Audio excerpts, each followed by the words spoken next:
समय अपनी पार्टी के नेताओं को फोन किया कि क्या घटना हुई है।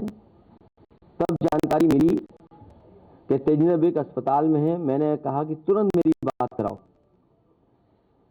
वो अस्पताल पहुंचा हमारी पार्टी का नेता तेजिंदर बिर्क जी से। उस समय बात हुई मेरी, और साथ ही साथ मेरी डॉक्टर से भी बात हुई जो तेजिंदर बिर्क को उस समय देख रहे थे। मैंने तुरंत करिए जिससे इनकी जान बच जाए। सच्चाई यह है कि समय पर इलाज और वहाँ के नेता कार्यकर्ताओं ने जो इनकी मदद की, और सबसे बड़ी मदद की है भगवान ने जो इन्हें बचा लिया। इन्होंने किसान की लड़ाई लड़ी, और मैं तमाम अपने किसान नेताओं को, किसानों को धन्यवाद देना चाहता हूँ जिन्होंने संघर्ष किया, जो अन्याय के खिलाफ लड़ते रहे, और किसानों ने आखिरकार सरकार को झुका ही दिया। 3 काले कानून आए थे, 3 काले कानून लाए गए थे। किसानों के ऊपर न जाने कैसे कानून लागू हो रहे थे। खेती बर्बाद हो जाती, जमीन छिन जाती, किसान मजदूर बन जाता, दूसरों के हाथ में पूरी की पूरी फसलों का, अनाज का कंट्रोल चला जाता, मार्केट पे छूट जाता हमारा किसान। किसान शहीद हुए, जान गई, आंदोलन किया, झूठे मुकदमे लगे, परवाह नहीं की, और उस आंदोलन को लगातार चलाते रहे। अंततः वोट के लिए भारतीय जनता पार्टी ने तीनों किसानों के काले कानून वापस लिए। जो लोग आतंकवादी कहते थे, जो लोग मवाली कहते थे, न जाने किन शब्दों से किसानों को अपमानित करते थे, आज वो कह रहे हैं कि किसानों के हित में वो 3 कानून वापस लिए। इसलिए समाजवादी पार्टी ने तय किया है कि हम अन्य संकल्प लेते हैं कि जिन्होंने किसान पर अत्याचार और अन्याय किया है उनको हराएंगे और हटाएंगे। इसके लिए मैं कहूंगा कि तेजिंदर बिर्क जी हमें संकल्प दिलाएं, और तेजिंदर बिर्क के साथ साथ हम अपनी पार्टी के नेता कार्यकर्ता किसान भाइयों से कहेंगे कि संकल्प लें, अन्य संकल्प लें, और भारतीय जनता पार्टी को हराएं और हटाएं। हाँ, खड़े हो।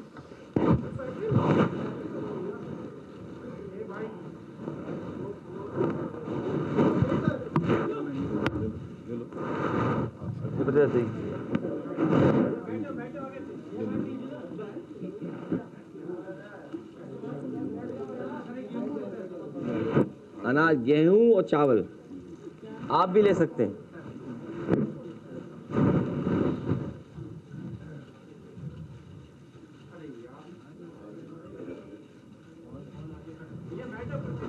आगे छोड़ो।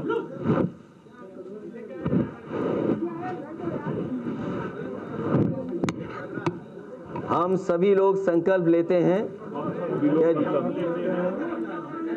कि जिन्होंने किसानों पर अन्याय और अत्याचार किया उनको हराएंगे और हटाएंगे। ये हमारा अन्य संकल्प है। हराएंगे और हटाएंगे।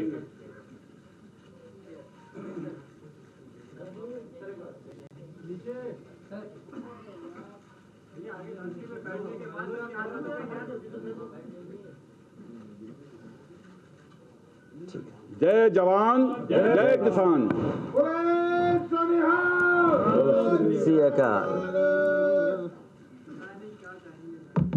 अन्न संकल्प लिया गया है और दिलाया गया है साथियों को, ये कहते हुए कि जिन्होंने किसानों के लिए काले कानून सामने लाने का काम किया था उनको हटाने का काम हम करेंगे।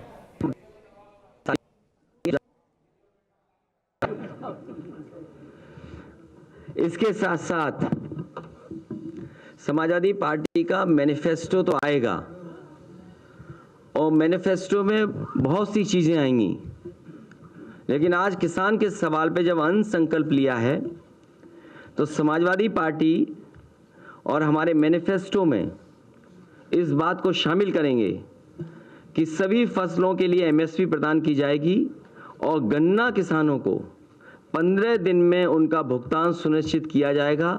इसके लिए फार्मर्स रिवॉल्विंग फंड भी अगर बनाना पड़ेगा, फार्मर्स रिवॉल्विंग फंड बनाने का काम करेंगे, जिससे किसानों का भुगतान न रुके। साथ ही साथ 300 यूनिट जो फ्री बिजली का समाजवादी पार्टी ने संकल्प लिया है, घोषणा की है, मैनिफेस्टो में शामिल करेंगे। मैं उस बात को फिर दोहराता हूं कि सभी किसानों की सिंचाई के लिए मुफ्त बिजली दी जाएगी, साथ ही साथ ब्याज मुक्त लोन, बीमा एवं पेंशन की भी व्यवस्था किसानों के लिए की जाएगी। इकोनॉमिकली कितना वायबल होगा, जिस तरह की बातें आप कह रहे हैं कि एमएसपी भी देंगे, फ्री बिजली भी देंगे, क्या ये मुमकिन है अर्थव्यवस्था में ये सब कर सकना?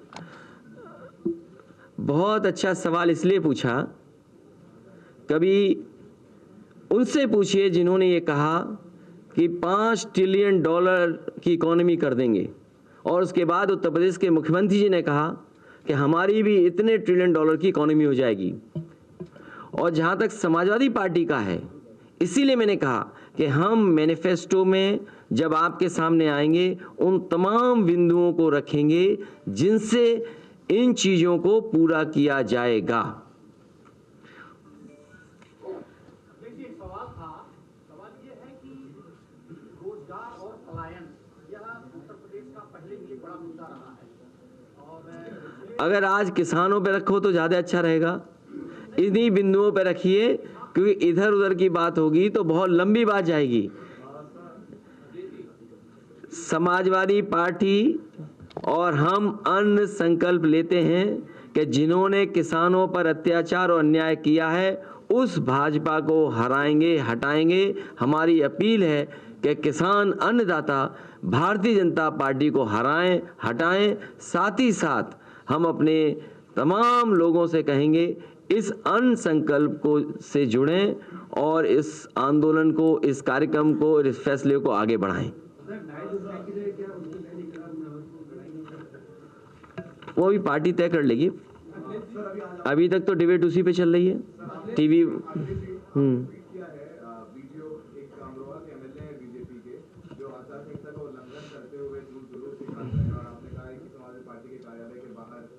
पुलिस चालान काट रही है और भी बीजेपी के एमएलए हैं मुजफ्फरनगर में, बागपत में योगेश नामा का भी वीडियो सामने आया है, उस पर आप और क्या कर रहे हैं?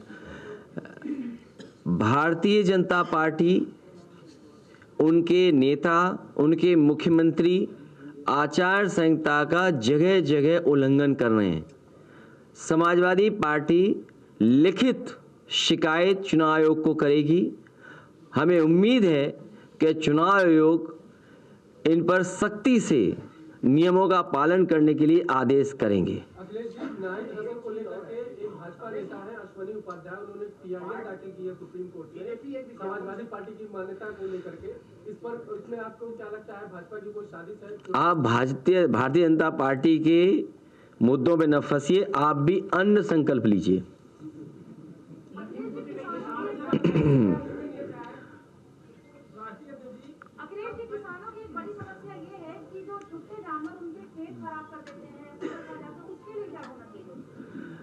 भारतीय जनता पार्टी ने हजारों करोड़ पैसे लगाए हैं। आखिर क्या भारतीय जनता पार्टी ने 5 साल में हजारों करोड़ जानवरों की देखभाल के लिए, रखवाली के लिए, गाय माँ के उनके खाने के लिए इंतजाम किया, लेकिन आज भी सरकार नाकाम रही है। अड़ी सोमवार से शुक्रवार शाम 6 बजे सिर्फ TV9 भारतवर्ष पर।